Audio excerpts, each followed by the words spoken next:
ভাইজ্যাগের আরো একটা ব্লগে তোমাদের স্বাগত। আজ ভাইজ্যাগের চতুর্থ দিন এবং আজকে আমরা এখান থেকে চলে যাব হায়দ্রাবাদ। তো আজ সকালটা আমি তো যথারীতি আগে উঠেছি, কিন্তু গতকাল আমার হাজবেন্ডকে বলেছিলাম আজ সকালে তোমার সাথে আমি সমুদ্র দেখবো। তো কথা মতো আমরা দুজনে খুব সকালে উঠে পড়েছিলাম এবং হোটেলের সামনে সমুদ্রটা এতদিন সারাদিন সাইট সিন করে আসার পরে রাত্রেবেলা দেখছিলাম, তোমাদেরকেও দেখাচ্ছিলাম। তো আজ চলো তোমাদেরকে দিনের আলোতে সমুদ্রটা দেখাই। কিন্তু যথারীতি সারা রাত খুব বৃষ্টি হয়েছে, সঙ্গে খুব ঝোড়ো হাওয়া ছিল। তো সকালে দেখছিলাম বৃষ্টিটা তো কমেছে, কিন্তু আকাশটা মেঘলা করে আছে।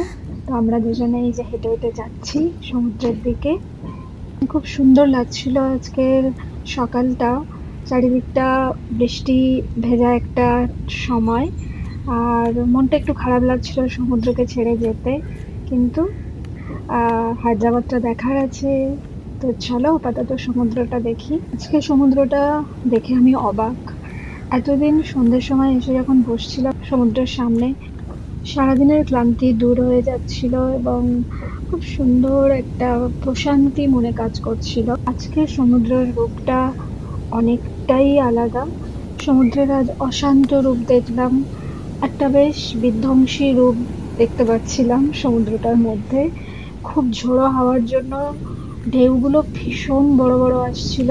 এগিয়ে যেতেই দেখলাম যে ওখানে যে বাউন্ডারিটা আছে ওখানে তালা দেওয়া আছে। তো সিকিউরিটি গার্ড দৌড়ে এসে বলল যে এখানে খুব কারেন্ট আছে এখন সমুদ্রে, তো বেরোনো যাবে না। তো আমরা রিকোয়েস্ট করলাম যে একটু জাস্ট বাইরে বেরিয়ে আমরা ছবি নিয়ে ভিডিও করে চলে আসবো। আমরা ওনাকে অ্যাসিওর করেছিলাম যে আমরা বেশি দূর যাব না, একদম ডিপে যাব না, সামনেই থাকবো। তো কয়েকটা ভিডিও এবং ছবি তুলে চলে আসবো এবং সমুদ্রে স্নান করার কোনো প্রশ্নই নেই। আমরা কথা মতন জাস্ট এক দুটা গেট থেকে বেরিয়েছিলাম। হয়তো তোমাদের মনে হচ্ছে অনেক ডিপে গেছি, কিন্তু না, একদমই না। এটা একদম আমাদের যে বাউন্ডারিটা ছিল তার সামনে দাঁড়িয়েই আমরা ছবি দিচ্ছিলাম। ভীষণ ভালো লাগছিল। আমি দু এক পা করে এগোতেই আমাকে ডেকে নিচ্ছিল জিষ্ণু।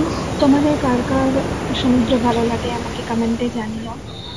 পাহাড় আমার খুবই ভালো লাগে, কিন্তু সমুদ্র যেন একটু বেশি মনের কাছে আছে। মন ভরে প্রাণ ভরে সকালের এই সমুদ্রটা দেখে নিচ্ছিলাম।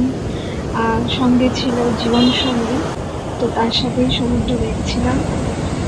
আমাকে বারবার ডাকছিল যে বেশি দূর একদম না, সাবধান করছিল। আমার মনটা খুব উসখুস করছিল যে চাই একটু জলে হাত দিই, কিন্তু না, আমি এরকম কিছুই করিনি। এদিক ওদিকে দেখছিলাম যে কেউ কোথাও নেই, কোনো নৌকো বা ওরকম কিছুই দেখা যাচ্ছে না। আমি এই সমুদ্রটা অ্যাকচুয়ালি ক্যাপচার করে রাখছিলাম যে যখন মন ভালো থাকবে না তখন এই ভিডিওটা দেখবো। এবং এটাই মনে মনে ভাববো যে সমুদ্রেরও মাঝে মাঝে মন খারাপ করে, সেও মাঝে মাঝে রেগে যায়, বা আমি যখন রেগে যাব আমিও সমুদ্রের এই রাগী রাগী যে রূপটা সেটা দেখবো।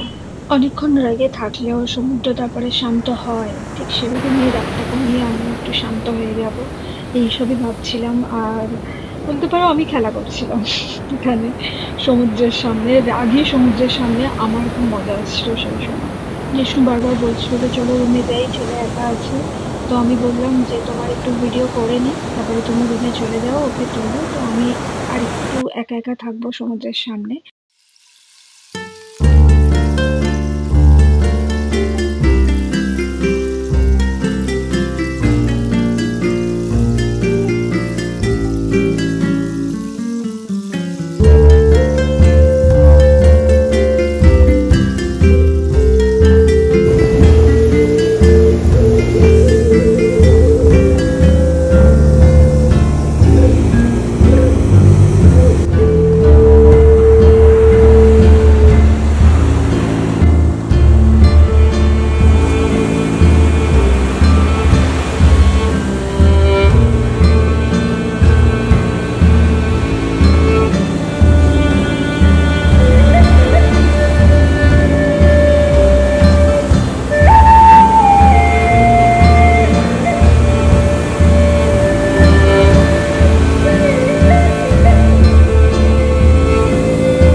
বেশ অনেকটা সময় কাটানোর পরে এইভাবে বৃষ্টি স্টার্ট হয়ে গেছিল এবং আমি হোটেল রুমের দিকে চলে আসছিলাম, কেননা এরপরে রেডি হয়ে ব্রেকফাস্ট করে আমাদের বেরোনোরও ছিল।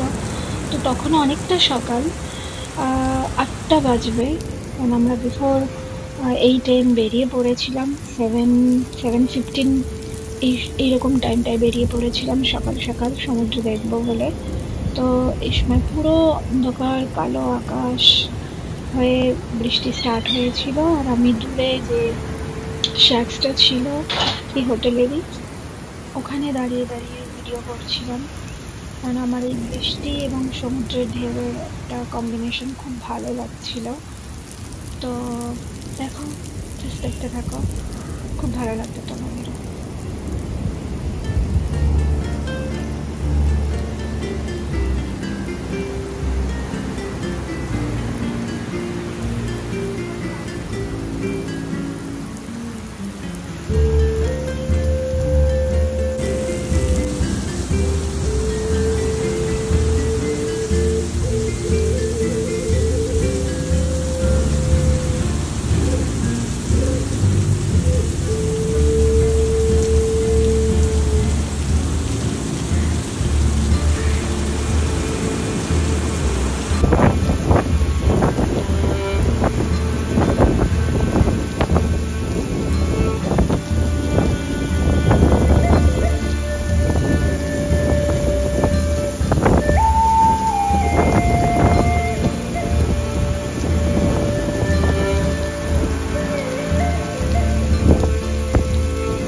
এইভাবে অনেকক্ষণ দাঁড়িয়ে আছি, তারপরে জিষ্ণু এলো ছাতা নিয়ে আমাকে নিয়ে যাওয়ার জন্য।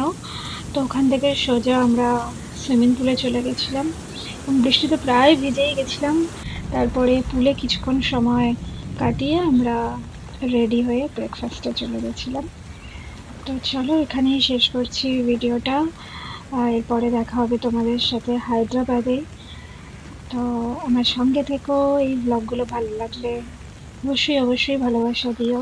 খুব random, unedited and real videos. আমি একদমই না কালার না কিছু এডিট করি। আশা করি তোমাদের ভালো লাগছে।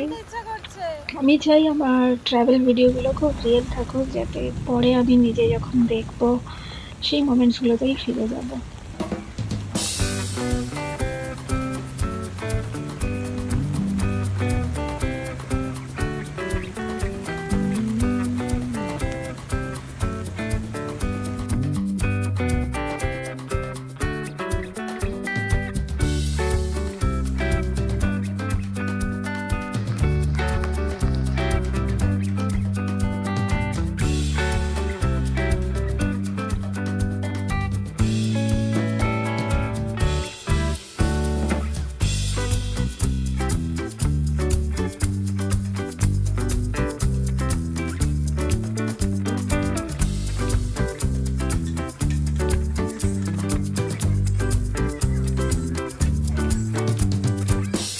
চলো সবাই খুব ভালো থেকো। তোমাদের ভাইজ্যাক ঘোরার মুহূর্তগুলো এখানে শেয়ার করতে পারো আমার সাথে। আবার একটা ভিডিওতে তোমাদের সাথে গল্প করব।